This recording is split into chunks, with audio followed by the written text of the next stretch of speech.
Salut tout le monde, bienvenue à Discutons DT1. Donc, c'est la plateforme pour les diabétiques de type 1, question de pouvoir partager, échanger et parler en fait là, de la vie avec le diabète. Jonathan Terrien, votre animateur de toutes les semaines.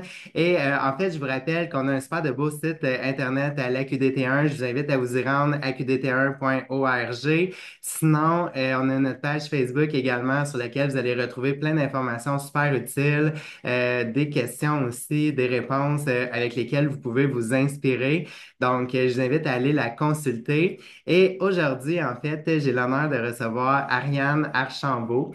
Donc, plein de belles de choses intéressantes là, à discuter avec Ariane. Donc, j'en dis pas plus, je la laisse te présenter. Dis-moi, Ariane, qui es-tu? Merci de l'invitation, c'est vraiment gentil. Moi, c'est Ariane. Dans le fond, j'ai grandi à Laval. J'habite à Montréal depuis une dizaine d'années environ. Très fan de sport et de plein air, beaucoup de voyages en van, en backpack aussi, toujours à la recherche d'aventures et des grands espaces aussi. Sinon, je travaille en développement durable dans la vie. J'ai une famille que j'aime, des amis que j'aime. J'ai vraiment une belle vie. Excellent, ben c'est parfait, puis c'est une super de belle introduction. Puis dis-moi, Ariane, comment le diabète est arrivé dans ta vie? J'avais 11 ans quand j'ai été diagnostiquée. Symptômes classiques, là, je commençais un peu à couler mes examens, j'avais de la misère au travail, pas au travail, à l'école.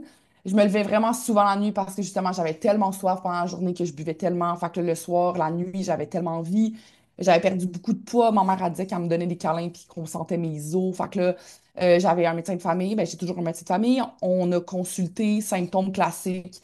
J'ai été prendre des prises de sang aussi avec mes parents. Puis finalement, ben, ils m'ont emmenée à Sainte-Justine parce que j'étais diabétique de type 1. Fait que là, dans ce temps-là, on n'était plus hospitalisé. Fait qu'à chaque jour, on se pointait à l'hôpital. On avait des cours, des formations. On apprenait un peu c'était quoi aussi la maladie parce que j'avais personne dans ma famille qui vivait avec le diabète de type 1.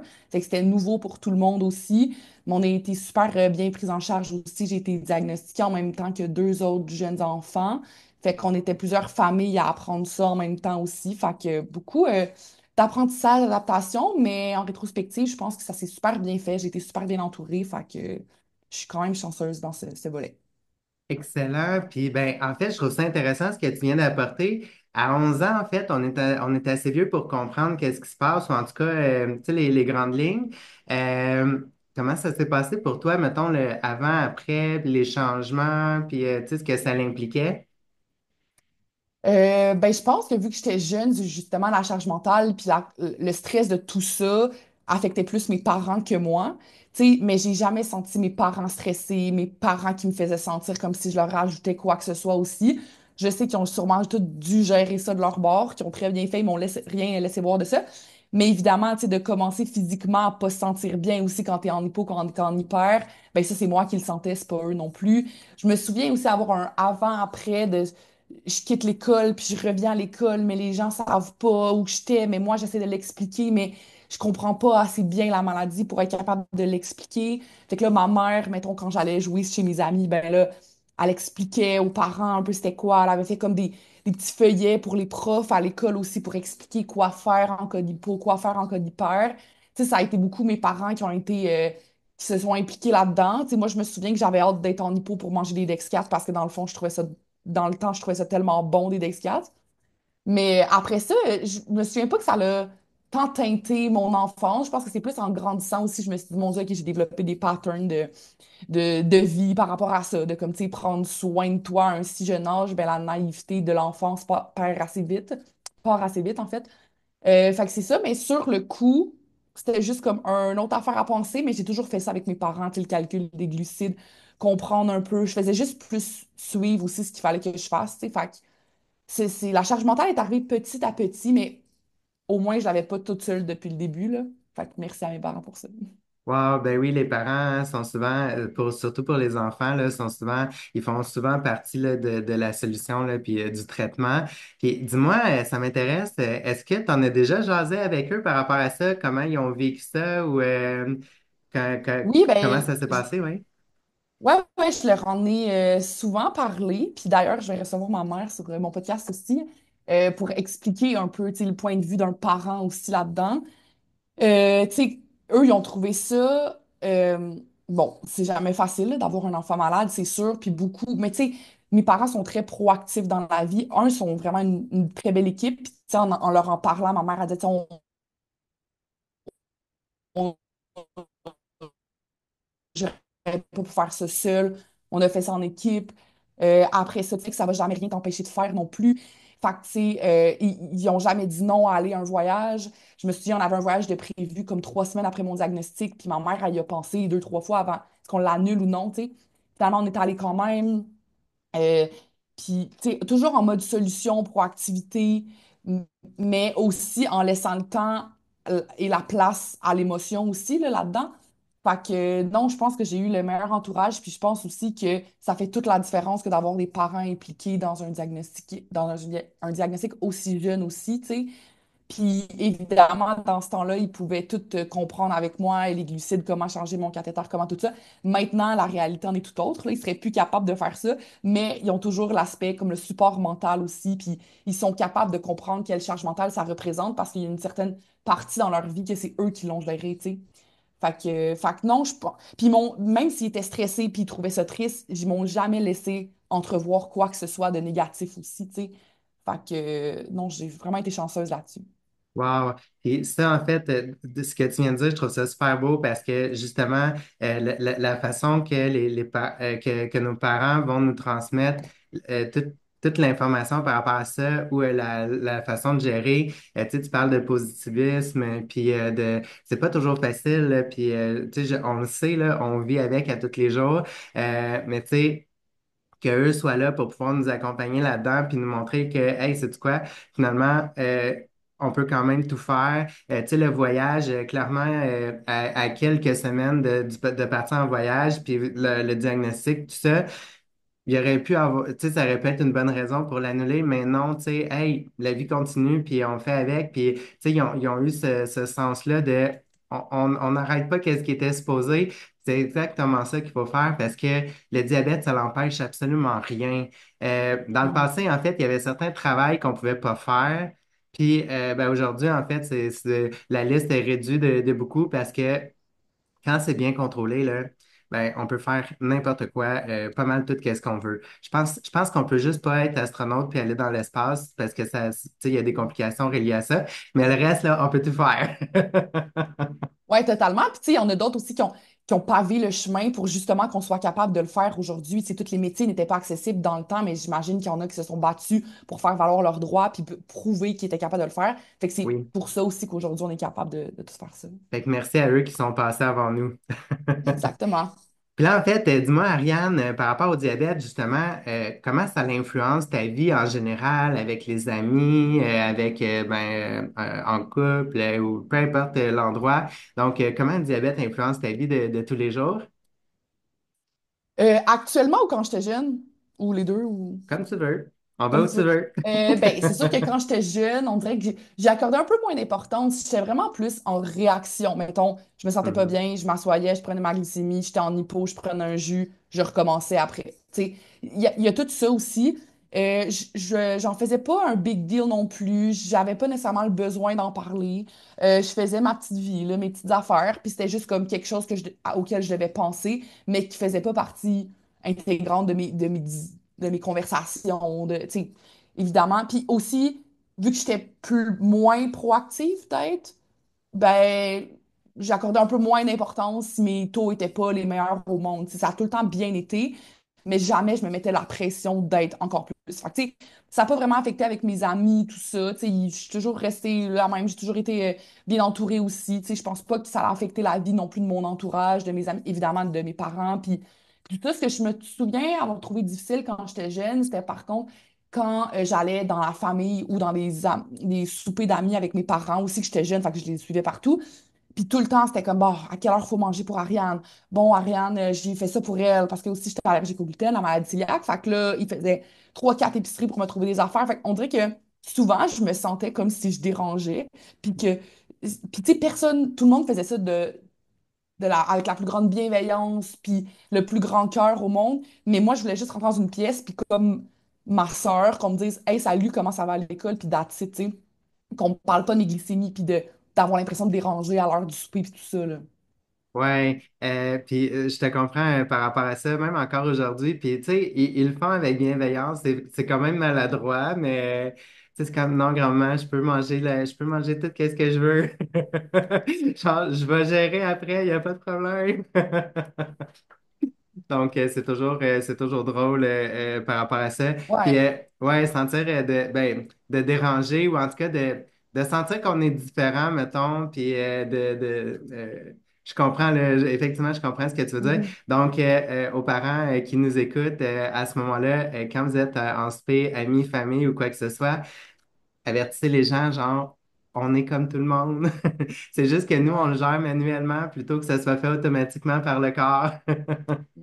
Mais c'est ça, mais tu sais, maintenant, je suis capable de dire ça, mais quand j'étais jeune, tu sais, je suis capable de comprendre, en fait, leur inquiétude, puis ils voulaient juste bien faire, mais quand je pense même pas que c'est une question d'âge, juste quand t'es jeune ou que tu vis avec le diabète, tu veux pas être vu comme quelque chose de différent ou de quelque chose qui rajoute une complexité, parce que toi-même, tu sais que ça rajoute une complexité à ta vie, fait que ce que Ben tu veux le oui. moins possible, c'est que ça l'impacte la vie des autres aussi. Puis tu sais, ça reste dans ma vie adulte aussi, tu sais, tu me demandais justement maintenant aussi, ben, longtemps, genre, j'ai eu peur de faire du sport avec des amis parce que j'avais peur de tomber en hypo, j'avais peur de les ralentir, que ça soit en couple, en amis aussi, je veux pas qu'une hypoglycémie casse le mood, un hyperglycémie casse le mood, que je me sente pas bien puis que je sois pas moi-même puis que les gens soient comme, ben là, t'es-tu correct? Ben là. Puis en même temps, ça vient juste d'une bonne place, tu sais, jamais je pourrais en vouloir à mon entourage de se questionner là-dessus, mais tu veux tellement pas que ça gâche une soirée ou que ça gâche quelque chose aussi, tu sais. Mais je le remarque que c'est juste, tu sais, de la bienveillance, puis que les gens veulent aussi être là pour nous. Puis, tu sais, moi, en grandissant, ce que je trouve le plus beau, le plus touchant, en fait, c'est des gens qui posent des questions puis qui s'intéressent parce que j'ai jamais full mis ça de l'avant. Puis là, c'est vraiment drôle parce que là, j'ai parti le Minimoul puis un podcast. Fait qu'on dirait que j'ai toujours mis ça de l'avant, mais tellement pas. J'ai jamais vraiment mis ça de l'avant. Puis, mais que les gens me posent des questions, ça me touchait à un autre niveau. Parce que j'étais comme, hey, moi, je voulais tellement pas déranger, je voulais tellement pas comme dire, ah ouais, la fille qui se plaint qu'elle a une maladie, des affaires de même. Fait que je faisais juste comme faire ma vie. Puis quand les gens s'intéressent pour de vrai, puis ah oui, comment ça te fait sentir, mais aussi qui se mettent les deux mains dedans pour essayer de faire des stratégies avec toi, de comme, OK, fait que là, t'as fait quoi avec ta pompe? Mais là, là, je suis comme, waouh, vous vous donnez cette charge mentale-là en plus quand vous êtes même pas obligé, tu sais. Fait qu'on dirait que ça vient vraiment me toucher à un autre niveau. Mais c'est ça. Fait que longtemps, j'ai fait genre juste du sport avec mes parents parce que j'étais comme, je veux tellement pas ralentir, je veux tellement pas tomber en hypo, je veux tellement pas.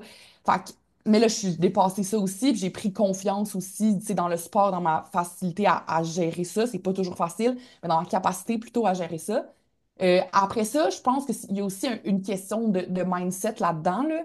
Tu sais, euh, si tu laisses prendre autant de place, oui, ça va gâcher des affaires, tu sais.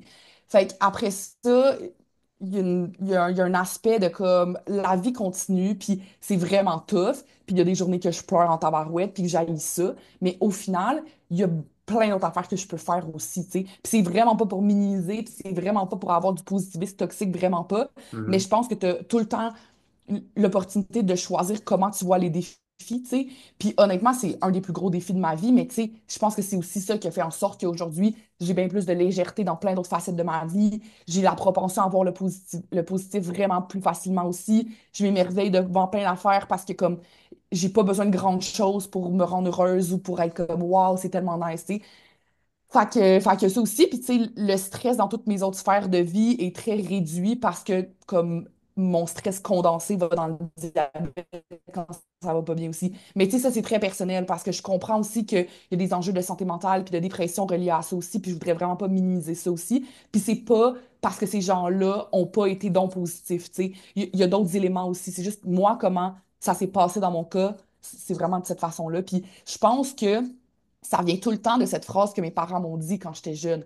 Tu sais, on va tout faire pour que ça t'empêche rien de faire. Puis à un moment donné, quand tu deviens adulte, ben c'est toi qui continues à, à, à croire en cette pensée-là, en fait, puis à tout faire, mettre en place pour que ça se réalise aussi. Fait que ouais, longue réponse, mais...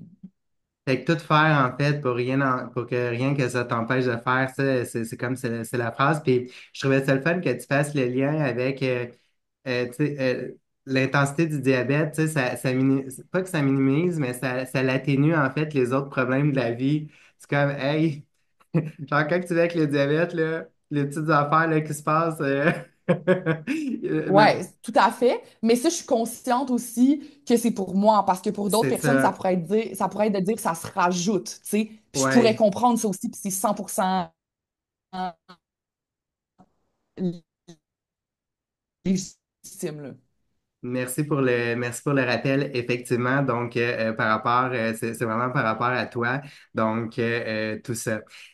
Je trouve ça vraiment intéressant. Puis, ben, en fait, comment ça l'influence? Bien évidemment, tu as parlé un petit peu du Minimal Club tout à l'heure. Parlons-en un peu plus, en fait, où l'idée, cette idée-là est venue d'où? Puis, c'est quoi qu'est-ce que tu cherches à faire avec ça? Et c'est quoi l'objectif ultime de ce projet-là?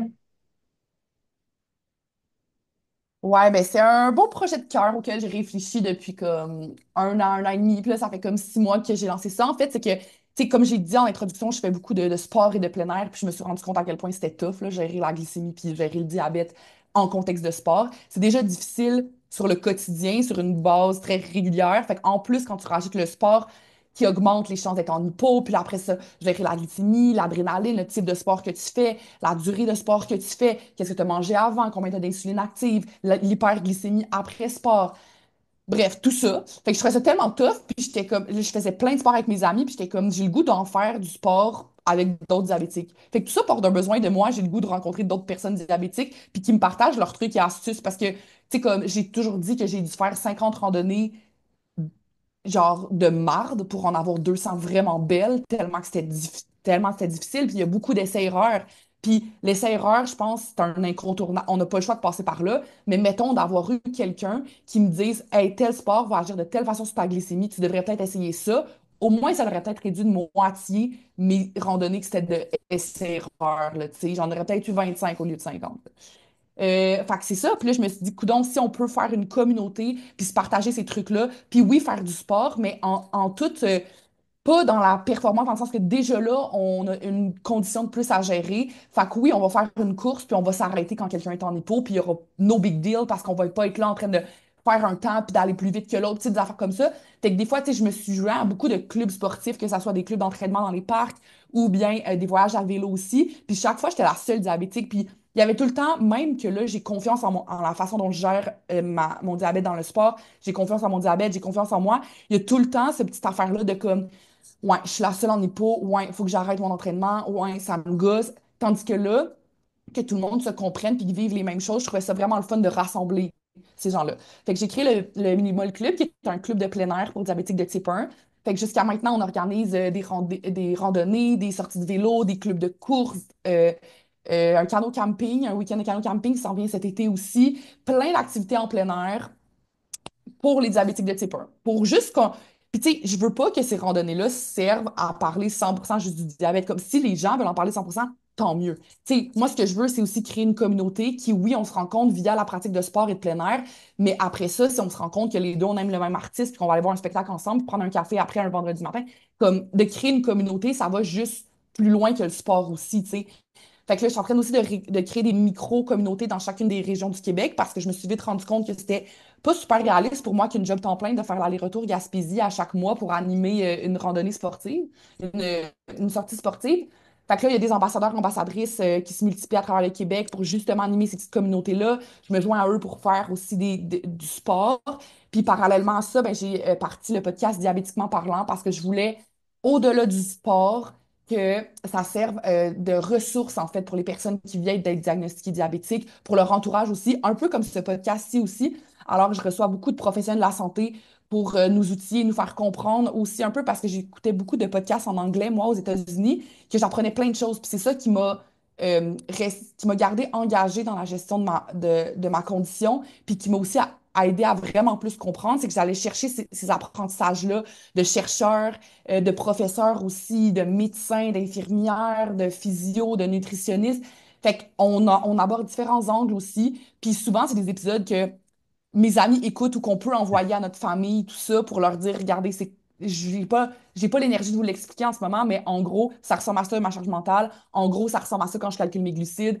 Et and so on, là. Fait que puis des fois, je reçois aussi des gens qui sont diabétiques de type 1 avec un angle bien précis. Pour ça, comme là, j'en ai enregistré un récemment pour parler de comment on fait, comment on voyage, tu sais, quoi, à quoi penser, puis tout ça. Une infirmière qui voyage vraiment beaucoup aussi. Fait que plein de professionnels de la santé, puis des gens de la communauté pour échanger, puis créer comme une communauté au Québec, vu que ça existait un peu moins, là. Alors voilà, c'est ça le petit projet. Nice. Ben, écoute, c'est super inspirant tout ça. Tu as parlé d'ambassadeurs, ambassadrices, en fait, pour pouvoir faire des micro-communautés là, dans chaque région du Québec. Qu'est-ce que les gens doivent faire pour pouvoir participer à ton projet ou devenir ambassadeur?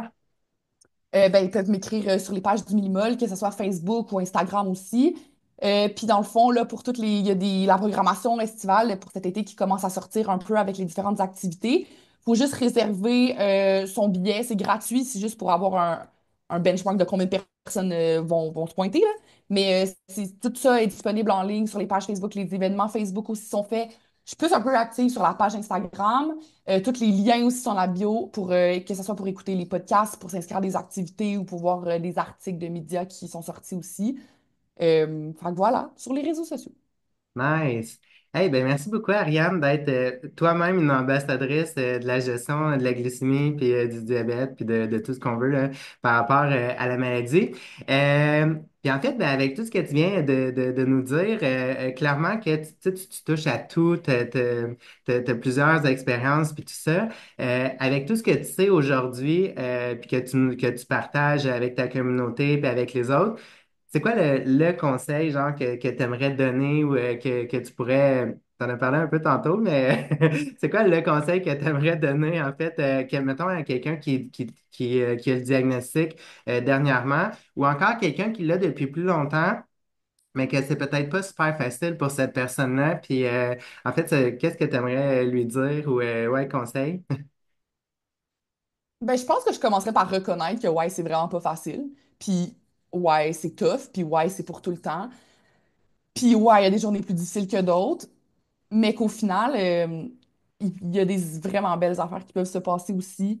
Puis de pas se laisser arrêter par ça. Je sais qu'on n'est pas tout le temps dans des bonnes prédispositions pour se faire dire ce genre de message-là aussi. Mais je pense que, tu sais, d'en parler, puis de pas se refermer sur soi, je pense, parce que ça devient juste 10 fois plus difficile.